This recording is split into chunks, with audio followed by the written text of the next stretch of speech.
আমার ভাইয়েরা, আমার বন্ধুরা, আল্লাহ রাব্বুল আলামিন আদম আলাইহিস সালামকে সৃষ্টি করলেন। ইয়া আদামুসকুন আনতা ওয়া জাওজুকাল জান্নাহ। ও আদম, তোমাকে আমি আল্লাহ পাক রব্বুল আলামিন সৃষ্টি করলাম তোমার সুখের জন্য, তোমার শান্তির জন্য, তোমার কল্যাণের জন্য। আমি আল্লাহ রাব্বুল আলামিন তোমার পরম সঙ্গিনী, জীবন সঙ্গিনী, তোমার পার্টনার লাইফ হাওয়াকে বানাইলাম। শোনো, তুমি এবং তোমার পার্টনার লাইফ হাওয়া দুইজনে জান্নাতের মধ্যে বসবাস করো। কোথায়? জান্নাতে। তাহলে একটা কথা আমাদেরকে অবশ্যই এখান থেকে বুঝে নিতে হবে, আমাদের আসল বাড়ি হচ্ছে জান্নাতে। আমাদের আসল বাড়ি কোথায়? মানুষ দুনিয়াতে আল্লাহ পাক মানুষকে পাঠালেন, কিন্তু স্মরণ রাখতে হবে সাময়িক সময়, দুনিয়ার ক্ষণস্থায়ী সময়ে আল্লাহ রাব্বুল আলামিন মানুষকে পাঠালেন তার ইবাদত করার জন্য, আল্লাহকে রাজি খুশি করার জন্য। দুনিয়াটা হচ্ছে পরীক্ষার জায়গা, পরীক্ষা দেওয়ার জন্য আল্লাহ রাব্বুল আলামিন মানুষদেরকে পাঠিয়ে দিলেন, মানুষদেরকে দুনিয়ায় পাঠালেন। কিন্তু স্মরণ রাখতে হবে, এই দুনিয়া আমাদের চিরস্থায়ী জায়গা না, চিরকাল আমরা দুনিয়াতে থাকবো না। আরে বাবা, আপনি কি একটু চিন্তা করেছেন? আমাদের পূর্বপুরুষ তারা তো এক সময় আমাদের এই বাড়িতেই বসবাস করত, আমাদের এই ঘরের মধ্যে বসবাস করত, আমাদের সাথে কত রং বেরঙের কথা বলতো, ঠাট্টা মশকরা করত, হাসি তামাশায় কাটাতো। আজকে তো তারা দুনিয়াতে নাই। একটিবারও কি চিন্তা করেছেন আপনার দাদা গেল কোথায়, আপনার পরদাদা গেল কোথায়, আপনার দাদা গেল কোথায়, আপনার আব্বা গেল কোথায়, আপনার মা বাপ, আপনার আত্মীয় স্বজনরা যারা আপনাকে অনেক স্নেহ করতো, আদর করতো, সোহাগ করতো, ভালোবাসতো, তারা কোথায় গেল? তারা তো আপনাকে খুব সুন্দর করে এক সময় ভালোবাসতো, আজকে তো তারা কবরের বাসিন্দা হয়ে গেছে। তারা যে জায়গায় চলে গেছে সেই জায়গায় তো একদিন না একদিন আমাদেরকে যাইতে হবে, ঠিক কিনা বলেন? কি নিয়ে যাব কবরের মধ্যে? এই দুনিয়ার জিন্দেগি তো কাটাই দিলাম। ও মুরব্বী বাবা, একটু পরকালের চিন্তা করুন। আপনার বয়স হয়ে গেছে 60, 70, 80 চলে গেছে, অথচ আপনি নামাজ পড়েন না, আল্লাহকে ডাকেন না। আল্লাহর আইন কানুন, রাসূলুল্লাহি সাল্লাল্লাহু আলাইহি ওয়াসাল্লামের তরিকা মোতাবেক আপনার জীবন পরিচালনা করেন না। আপনি শুধু এখনো দুনিয়া দুনিয়া করে ব্যস্ত রয়েছেন, দুনিয়ার কাজে ব্যস্ত রয়েছেন। আপনি এই দুনিয়াটাকে দুনিয়া দুনিয়া করে কাটাই দিচ্ছেন। কি জবাব দিবেন সেদিন? সেদিন জবাব দেওয়ার মতো কোনো উপায় থাকবে না।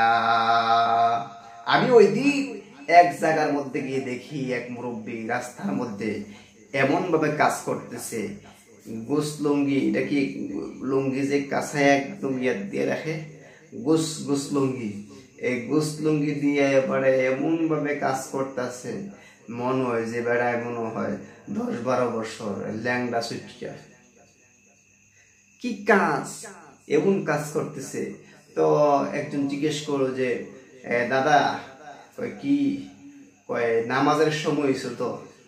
কোন নামাজ? জোহরের নামাজ। জোহরের নামাজ আমি কোনদিন নামাজ পড়ছি রে? কয় দাদা কোন কি, আগামীকাল জুমার দিন নামাজ পড়বেন না? কহ জুমার দিন তো যাওন লাগে, মানুষের দেওয়ান লাগে, তো কই বুঝি আমি এত বুড়ো হইলাম, দাড়ি সাদা হয়ে গেছে, সব কিছু হয়ে গেছে, নামাজ দই পড়ি না। এই কথা কইব তো এই জন্য যাম রে নামাজ পড়তাম। জোরে কর নাউজুবিল্লাহ। আমি শুনে মনে মনে কইলাম, বুড়ার এই অবস্থা আর জোয়ানের কি অবস্থা রে। এই জন্য বাবারা, এখনো সময় আছে, পরকালের কথা চিন্তা করুন। বলছিলাম বাবাজিরা, আল্লাহ বলেন, ও আদম, তুমি এবং তোমার বিবি জান্নাতের মধ্যে বসবাস করো। এখান থেকে যা ইচ্ছা তাই তোমরা ভক্ষণ করো, কিন্তু লা তাকরাবা হাদিহি শাজারাতা ফাতাকুনা মিনাল যালিমিন।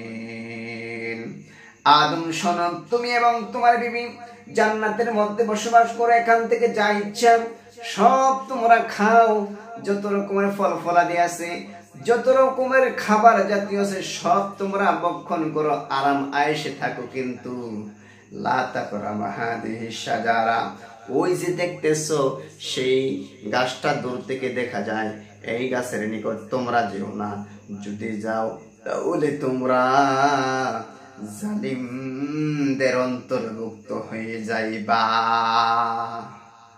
আমার ভাইয়েরা, শয়তানের লুকায় পড়ে গেলেন আদম হাওয়া।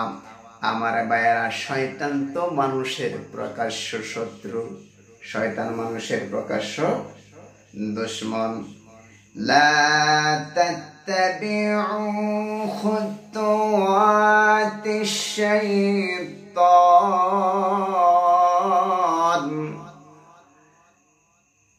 follow not the footstep of devil, তোমরা শয়তানের অনুকরণ অনুসরণ করিও না। ইন্নাহু লাকুম আদুউম মুবিন,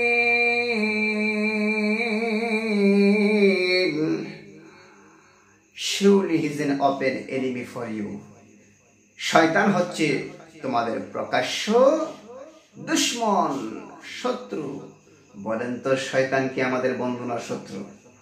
সুতরাং শত্রু কি মানুষে আপন ভাবে না পর ভাবে?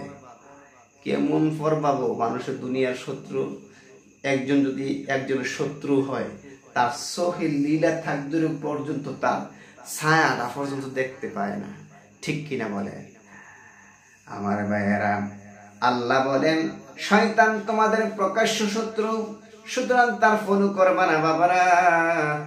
আদম আলাইহিস সালাম হাওয়া আলাইহিস সালামকে শয়তান ধোঁকা দিয়ে ওই গাছের ফল ভক্ষণ করাই দিলে।